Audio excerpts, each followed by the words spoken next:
Papo Mineiro hoje, numa prosa sobre água, com a bióloga e escritora Rafaela Polansky. Não sei se eu falei certo. Vamos ver se eu consegui falar certo. Que lançou seu 8º livro, O Fundo Invisível da Lagoa, aproveitando o cartão postal da capital mineira, a Lagoa da Pampulha, que é um patrimônio cultural da humanidade, para alertar sobre a necessidade de manter o debate nessa relação às questões socioambientais. Rafaela está indo para a Alemanha continuar seu doutorado e explica que o problema é recorrente em grandes cidades mundiais. Eu concordo com ela porque eu já vi muitas coisas em outras cidades também. Sendo essencial conversar sobre a situação em todos os âmbitos sociais para promover mudanças de maneira concreta. A preservação ambiental é um hábito que deve ser cultivado a partir da infância, diz ela. Inclusive, a preservação ambiental é também um tema de alta relevância para comunidades indígenas no Brasil, os nossos povos originários. O livro também serve como material pedagógico divertido sobre poluição aquática para estudo nas escolas.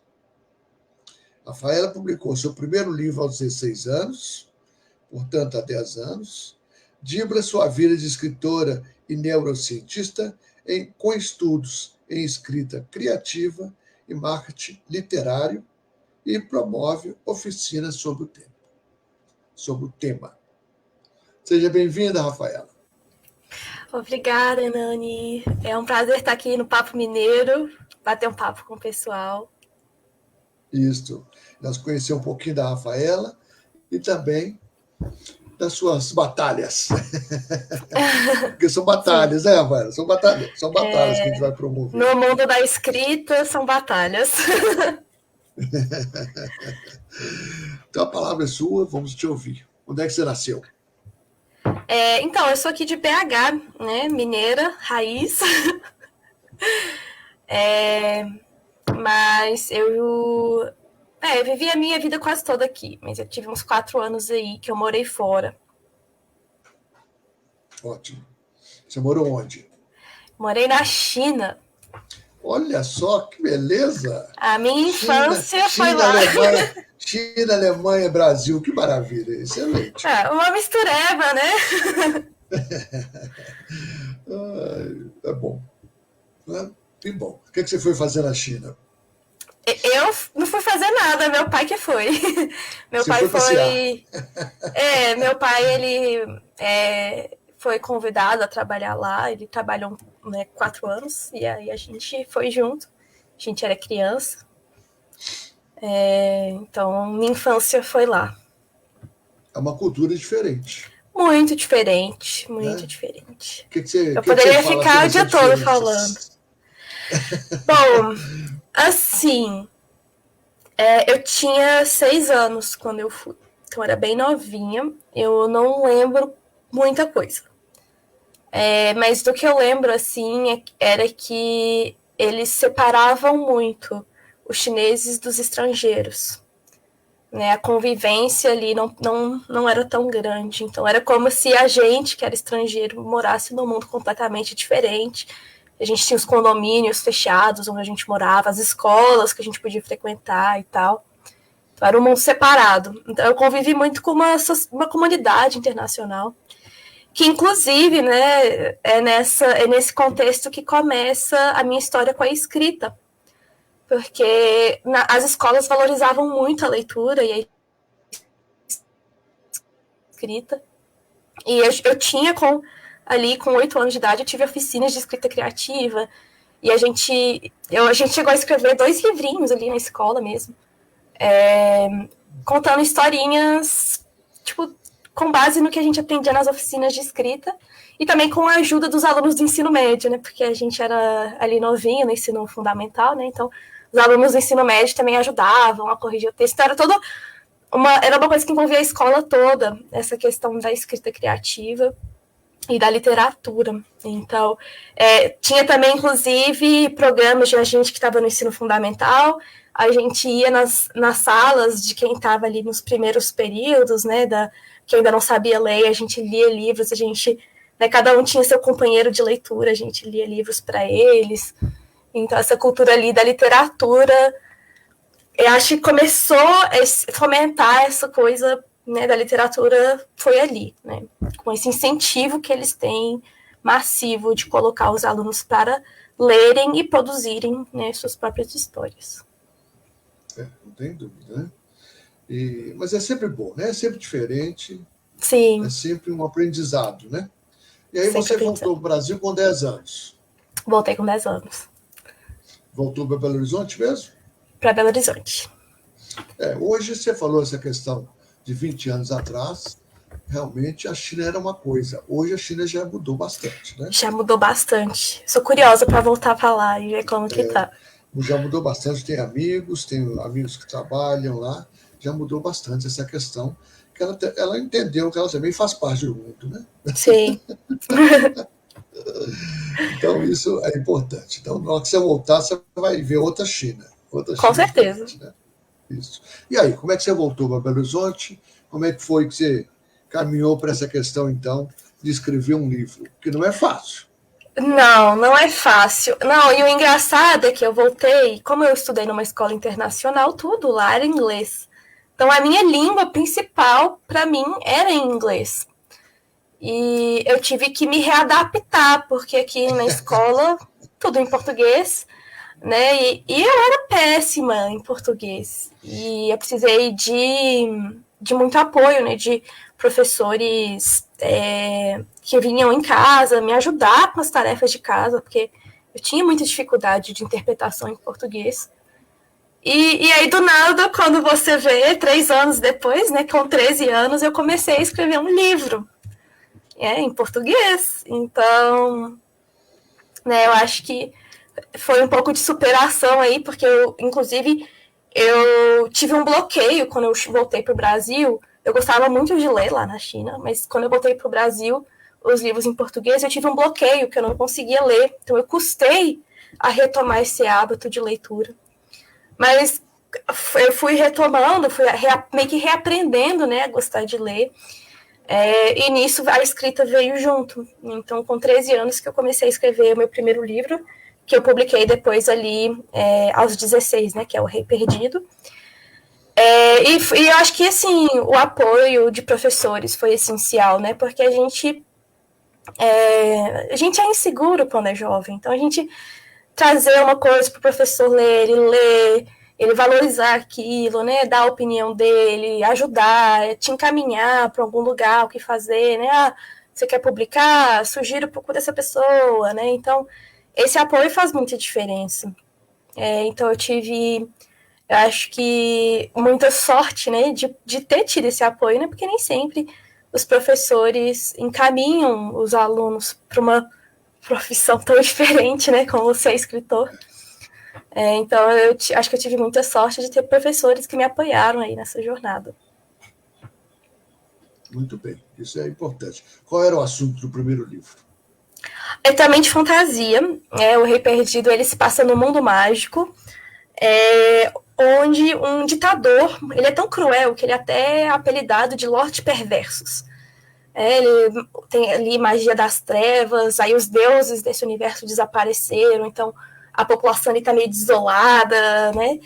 E aí é um grupo de jovens missionários que eles estão em busca de objetos divinos, alguns artefatos divinos que supostamente poderiam derrotar esse Lorde. Só que os deuses estão desaparecidos, então eles nem sabem se esses artefatos existem, se eles vão encontrar, se eles vão funcionar, né? Então é toda uma jornada aí desses jovens tentando tornar o mundo um lugar melhor. Muito bem. Mas você tinha ido na China, você foi criada católica? Sim, a família é católica. Como é que foi essa questão de escrever uma fantasia e buscar coisas religiosas, né? Então, você falando que um era o mal, o outro era o bem. Como é que foi isso? Como é que você entendeu isso tudo? Então, eu sempre fui uma pessoa questionadora, desde muito nova. Eu questionava, assim, né, as crenças da minha família, não só da minha família, mas é porque minha família também sempre foi muito aberta, né? Eu acho que o fato de a gente ter morado fora, a gente aqui sempre foi muito aberta a outras ideias, né, outras crenças. E para mim, eu lia muitos livros que tinham esses deuses diferentes, né? Tipo um clássico Percy Jackson, né? Então tinha lá os deuses gregos. Então eu lia muita coisa de mitologia. E eu fiquei, quer saber? Eu vou inventar meus próprios deuses para esse livro. E eu achei assim que foi uma experiência muito, muito legal, né? Me aventurar, explorar essas mitologias mais antigas, né? E trazer de alguma forma ali para minha literatura, e para mim em nenhum momento foi motivo de conflito. Não é um conflito, mas falando sobre um conflito, né? Que alguém precisava vencer sim. o outro, né? Sim. Aí sim. O bem e o mal é isso, né? O bem e o mal é esse aspecto, né? O bem quer sempre acabar com o mal, né? E que a gente ainda fica nessa esperança disso, né? Nessa esperança, que é o mundo, né? Não percebe que essa dualidade existe dentro de cada um de nós, né? Sim, com certeza. A gente alimenta aquilo que a gente quer, né? Não é verdade? É interessante, porque eu estou recordando que é claro que nós temos uma diferença de idade muito grande, mas eu também tive uma oportunidade aos 15 anos de ganhar um concurso de uma biografia que eu fiz. E eu fui para a Europa com 15 anos, fiquei quase 3 meses. Né? Então, isso foi muito importante para mim. E aí, a minha família era católica, e foi nessa viagem que isso me bateu e eu saí fora. E fui procurar outras coisas. Né? Então, quando você fala que é inquieta, curiosa, perguntadora, eu também fui. Então, por isso que eu pergunto até hoje. Né? Isso é muito bom. Como é que foi a repercussão do livro? Você já tinha amigos no Brasil? Como é que foi isso? Você era uma adolescente, né? E todo mundo tenta falar assim, essa adolescente está fazendo uma coisa de rebeldia. E não era mais, né? Já era uma coisa séria, né? Exato. Assim, com 16 anos, né? Porque o livro, na verdade, quem teve a ideia de lançar inicialmente foi meu avô. Meu avô que ficou, nossa, publicou agora, escreveu, agora tem que publicar. Né? Aí, então eu que fiquei, então se vamos publicar vai ser do meu jeito. E aí nisso eu tinha 15 anos, até a gente encontrar e aprender, né? Porque o mercado editorial não é fácil. Até a gente entender como funcionava, aí passou um ano, e aí eu publiquei aos 16. E aí nisso eu já tinha aí as amizades, né? Minha família sempre me apoiou muito. Até hoje, quando tem lançamento, vai todo mundo da família, estão todos lá. Então é sempre uma honra muito grande, né? Ter esse apoio da família. Meus amigos também me apoiaram, muitos professores me apoiaram, então muitos professores foram nesse primeiro lançamento. Então a receptividade foi muito boa, né? Inclusive na época meu avô tinha um amigo que trabalhava com a área de cultura e ele ajudou muito a conseguir entrevistas, né? Eu tenho até hoje guardado uns pedaços de jornal ali com divulgação. Então, assim, na época, tipo, pra mim era tudo muito novo, era muita informação, porque eu sempre fui mais tímida, assim, mais na minha, né? E aí eu lembro que da entrevista eu ficava muito acanhada na hora de tirar foto, eu ficava um pouco sem jeito. Eu lembro, até eu não esqueço o dia que o fotógrafo ele chegou para tirar a foto, fazer uma entrevista comigo, e ele viu que eu estava sem maquiagem, sem nada, ele ficou, não, tem que colocar alguma coisa, só que eu fiquei tipo, não, mas não combina comigo, eu não sou o tipo de pessoa que se maqueia e tal. Eu lembro que acontecia várias coisinhas assim que eu ficava um pouco frustrada. Então foi um processo de aprendizagem, né? Mas o livro foi muito bem aceito, né? Principalmente eu acho que por ser o primeiro, acho que as pessoas ficam muito curiosas, né? Para ver uma menina jovem, assim. Mas eu já tinha mais medo, né? Tanto que na primeira edição do Rei Perdido, eu não coloquei o sobre a autora, porque eu tinha um pouco desse medo e dessa vergonha de colocar lá, a menina de 16 anos publicou um livro, e as pessoas ficarem naquela coisa, poxa, mas 16 anos, esse livro deve ser ruim, né? Julgar o livro pela idade da autora. Então eu fiquei com esse receio, né? E realmente foi um processo de aprendizado interior, né? Deu perceber que não, eu gosto, eu quero ser escritora, eu gosto disso, e começar a ter essa coragem, né, de pôr mais a cara a tapa, assim, por assim dizer. Então, realmente foi um processo de aprendizagem. E aí, para os outros livros, já estava mais um jeito. Então, você está 10 anos depois, você está lançando seu 8º livro. Meu 8º. Né? Como é Isso. que é? O Fundo Invisível da Lagoa. Exato. Conta um pouquinho como é que você chegou nesse assunto. Ótimo. Mostra aí mais um pouquinho. Ótimo, muito bom. Muito bom. Excelente. Depois você vai contar para onde é que a gente encontra, mas no final se encontra com os seus livros e tudo. Então, como é que foi chegar nesse tema aí das profundezas da Lagoa da Pampulha? Então, esse daí ele tem uma história legal, porque, né, conforme você disse, é meu 8º livro. Então, meus 3 primeiros eram O Rei Perdido, o Império Subterrâneo e o Cálice Mortal. É uma trilogia. E é muito difícil vender uma trilogia de fantasia no Brasil. Muito difícil. Primeiro que fantasia não é o gênero mais lido, e quando ele é lido, normalmente as pessoas buscam autores best-sellers que já fazem sucesso lá fora. Então, não é um gênero nacional tão valorizado, né? Tipo, dentro dos outros autores nacionais, as pessoas preferem mais, né, um de romance ou literatura literária, né? Então, uma fantasia nacional já é complicada. Aí você bota uma trilogia, mais complicada ainda. As suas fantasias envolvem os povos originários? Então, esse é o primeiro. O Fundo Invisível da Lagoa é o primeiro que envolve os povos originários. Porque foi justamente nessa análise de, poxa, tá bem difícil crescer como autora de fantasia, né? Aqui no Brasil tá muito... eu tenho meu público, mas é um público muito nichado. E está sendo muito difícil expandir esse público e até mesmo encontrar uma editora tradicional para poder investir na minha carreira. Né? Tá dependendo muito de mim, sempre eu investindo, e o retorno é muito pequeno.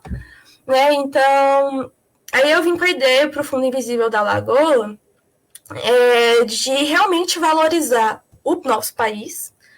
Então, se passando em BH, com a Lagoa da Pampulha, né, que é um ponto turístico, um ponto de referência muito importante aqui em BH, mas em Minas Gerais e até para o Brasil. E eu quis trazer os nossos elementos da nossa cultura, né? Então, os encantados aí, né? Popularmente as pessoas chamam os encantados de folclore, mas para os povos indígenas, esses são os seres sagrados deles, né? Os encantados faz parte ali do sagrado de muitos povos originários.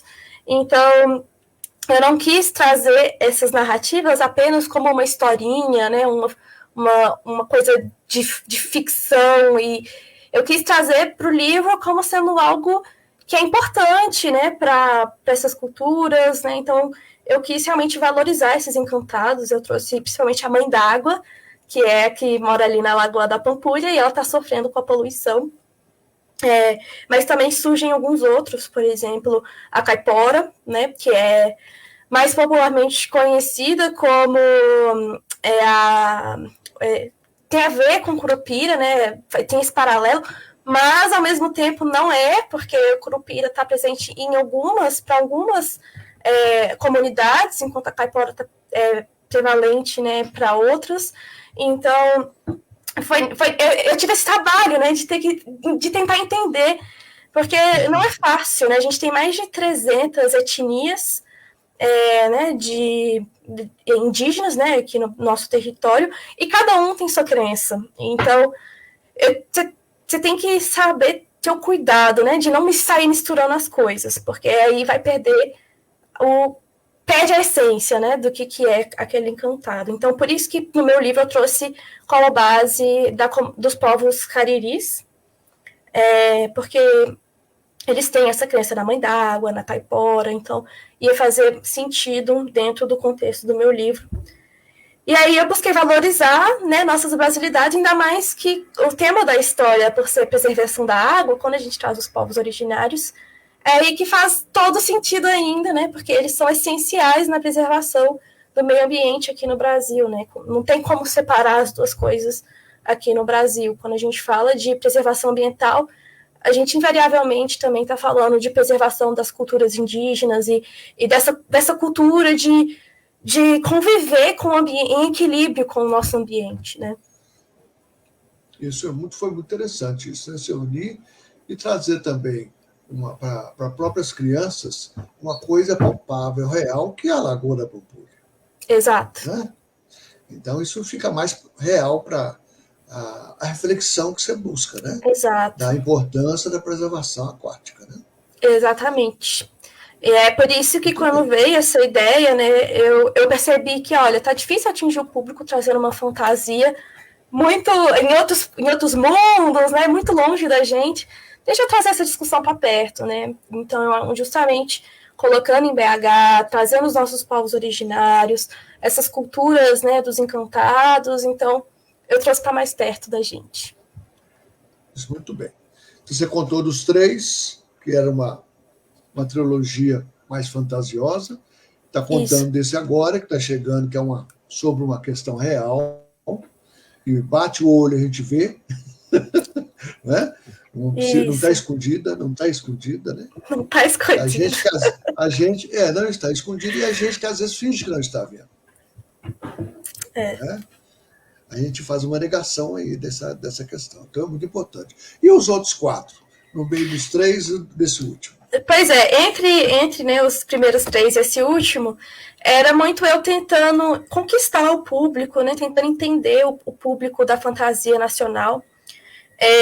Então, são livros mais curtos, 3 deles são livros mais curtos, tem um que chama O Santuário dos Ibicós, que ele também é relacionado ao Brasil e essa temática ambiental, né, ele é sobre o desmatamento, mas ele é um conto mais curto, né, então era justamente eu querendo explorar como que seria essa aceitação, né, de uma temática um pouco mais ambiental, mas é bem curto, realmente. O pessoal que leu gostou bastante, mas ele foi difícil de atingir muitos públicos, acho que por ser muito curtinho, né? Aí teve um que é A Ilha dos Demônios. Esse saiu originalmente pela revista Dragão Brasil, que é uma revista da editora Jambô, que eles gostaram muito do meu texto e queriam publicar. E também ele traz essa reflexão que supostamente existe uma ilha que tem vários demônios, e aí é uma jovem, ela escuta que para ela ser feliz ela precisa derrotar esses demônios. E aí porque os demônios trazem vários problemas para a vida de quem é de fora da ilha. E aí nisso tem toda uma jornada pessoal dela, né, de entender o que ela tinha que fazer, as decisões que ela tomou para poder derrotar esses demônios. Então, já é uma reflexão mais, né, pessoal, interno. Mas ele é também um conto mais curto. Tem também Explosão de Borboletas, que aí já é a visão do cientista, né? É sobre um cientista. Só que a família dele são de generais, assim. E isso também se passa no mundo de fantasia, né? Uma família de generais do exército e tal.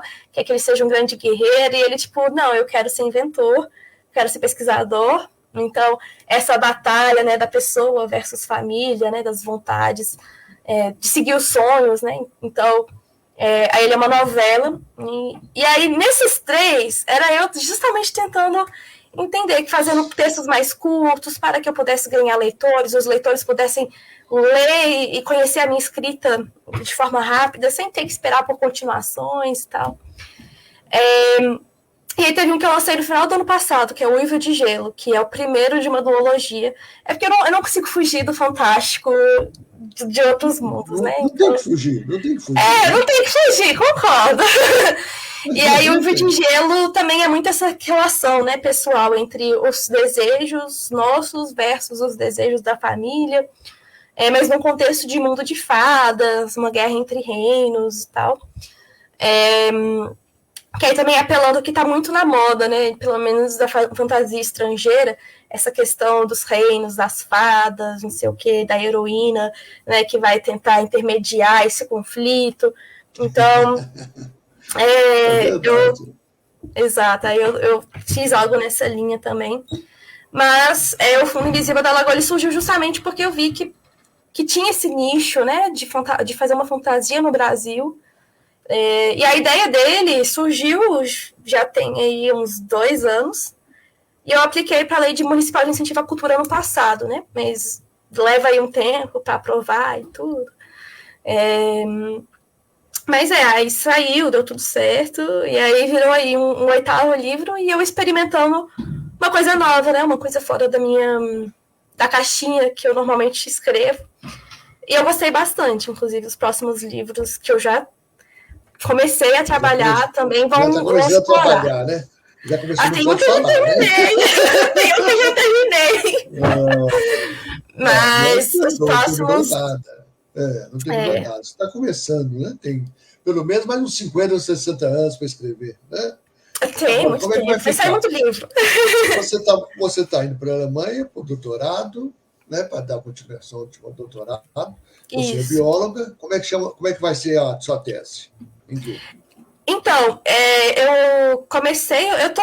Eu estou meio que no doutorado e ainda começando, tá uma confusão ainda, porque por causa de documentação, de visto e tal, que toda hora acaba tendo que adiar a minha ida, mas dessa vez é certo, eu vou em setembro. Sim. E eu estudo o papel do sono na formação de memória. Então, eu sou neurocientista. Como é que é? O papel do sono na formação da memória. Na formação de memória. Depois eu quero conhecer isso. Eu tenho muito interesse sobre esse assunto. Viu? É uma área muito, muito, muito legal. Muito legal. Que bom. E a escrita, como é que fica? Com a questão do doutorado. Porque exige, né? Muito. Com certeza. Então, até o momento eu tenho conseguido equilibrar muito bem. Porque eu sempre fui uma pessoa muito perfeccionista na vida acadêmica, né? Então, no meu mestrado, né, na própria graduação, eu sempre me dediquei muito na minha pesquisa no laboratório de neurociências. Então, para equilibrar os dois sempre foi um desafio para mim, porque, querendo ou não, a vida acadêmica sempre vem primeiro, né?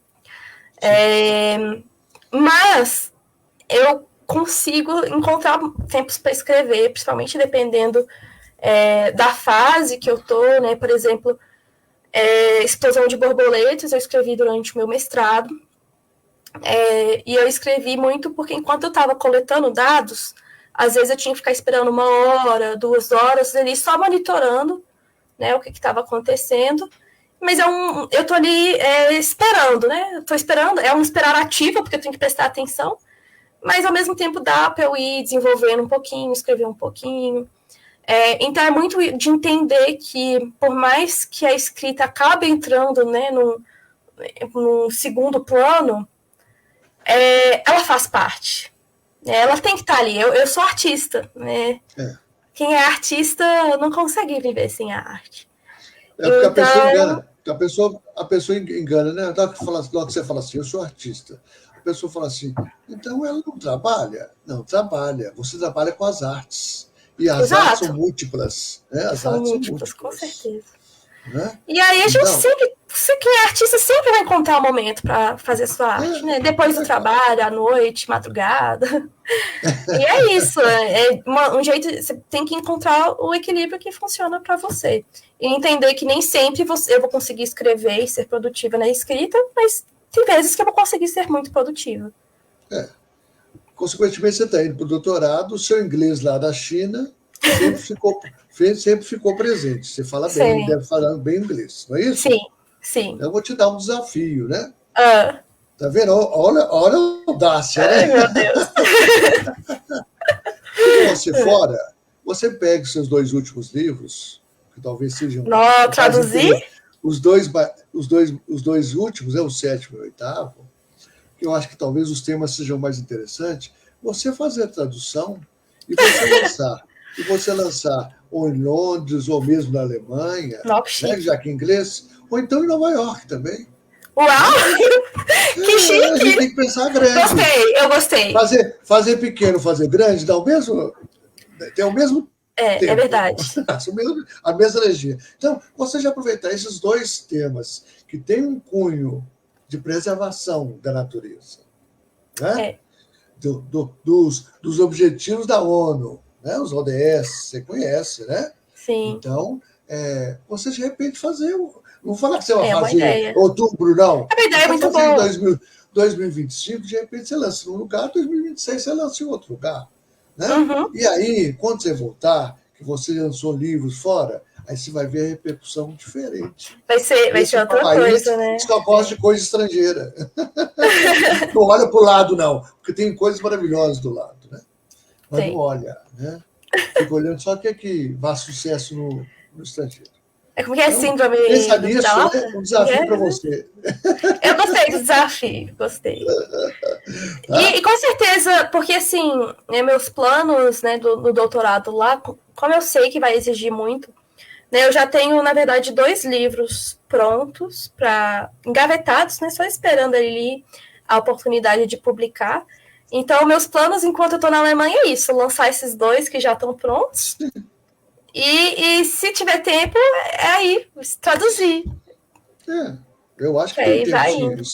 Você traduzindo é muito mais fácil do que outra pessoa. É, Né? Você vai fazer muito mais rápido isso do que outra pessoa. Né? eu conhecendo a Então, história, né, eu já... né? E conhecendo a língua e tudo, você vai adaptando termos, etc. Né? Então, isso é muito melhor. Uhum. Onde é que nós encontramos os livros para comprar? Todos eles vocês encontram no site da editora Literíssima. Eu falei todos eles, mas na verdade tem 3, que é a Ilha dos Demônios, o Santuário dos Ibicós e a Explosão de Borboletas, só tem em e-book na Amazon. Mas os outros 5, todos eles vocês encontram no site da editora Literíssima. E também, eles também têm e-book na Amazon. O Fundo Invisível da Lagoa, que é o mais recente, né, ainda não tem o e-book, mas todos os outros têm Sim. em e-book na Amazon. Muito bom, excelente. E para terminar, primeiro desejar boa viagem para você, Ah, né? obrigada. Que você tenha um bom final de doutorado, com uma tese bem legal, que depois eu quero ler, porque eu adorei o tema, adorei o tema. Eu queria que você deixasse uma mensagem aí para os jovens como você, que querem sempre enfrentar a vida de uma forma mais criativa. Bom, a minha mensagem é que com 10 anos aí de carreira, eu acho que a sua mensagem é não desistir, porque não é fácil, de fato, né? A gente participa de muito evento, vai em escola, vai nas livrarias pessoalmente distribuir livro, e a gente sabe que nem sempre a gente cria muitas expectativas, mas nem sempre tudo sai como esperado. Mas ainda assim, tem muita coisa boa que vai vir. Né? Então, não desistir. Então, por exemplo, eu fui agraciada, né, com esse recurso da Lei Municipal de Incentivo à Cultura. Né? Isso já mostra o tanto que eu cheguei longe. E aos poucos as oportunidades vão vindo. Então, acho que a principal dica é essa: não desistir, continuar seguindo os seus sonhos firme e também sabendo que a gente tem que estar sempre aprendendo, sempre estudando, porque só assim para a gente crescer. Ótimo, viu? Muito obrigado, viu, Rafael? Eu que agradeço, Hernani. Gostei demais de conversar com você, ter esse papo com você. E na hora que você voltar do doutorado, eu vou ter outro papo com você. Nós Vamos, a vamos gente vai falar falar de sobre sono. aí nós vamos falar sobre o tema do seu doutorado, que é o sono Vai ser e divertido. memória. Sono e memória, isso me interessa bastante. Né? Com Um grande certeza. abraço, boa Foi um viagem, bom prazer. proveito e sucesso. Muito obrigada. Grande Tchauzinho. abraço. Tchau. Tivemos aí uma jovem, já criativa, competente, sabe o que quer, já tem um rumo traçado. Isso é tão importante, né? E vai produzindo e deixando seu legado de inquietações, de visões, né? De soluções. Até o próximo Papo Mineiro. Forte abraço.